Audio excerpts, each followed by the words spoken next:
Ladies and gentlemen,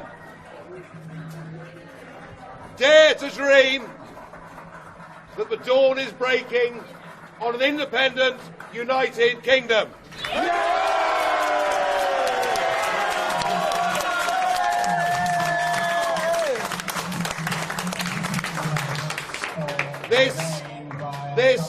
If the predictions now are right, this will be a victory for real people, a victory for ordinary people, a victory for decent people.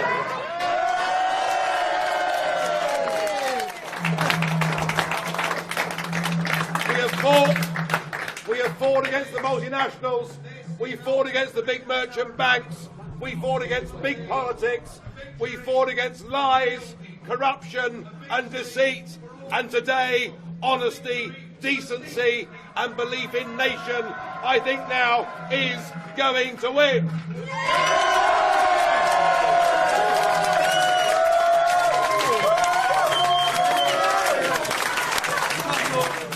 And we will have done it.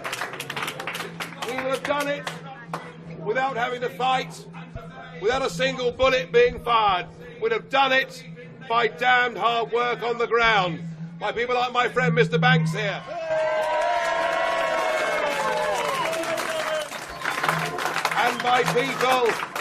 And by people in the Labour Party and the Conservative Party and UKIP and of no party who've taken part in this campaign.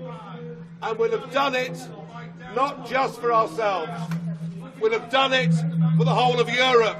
I hope this victory brings down this failed project and leads us to a Europe of sovereign nation states trading together, being friends together, cooperating together, and let's get rid of the flag, the anthem, Brussels and all that has gone wrong.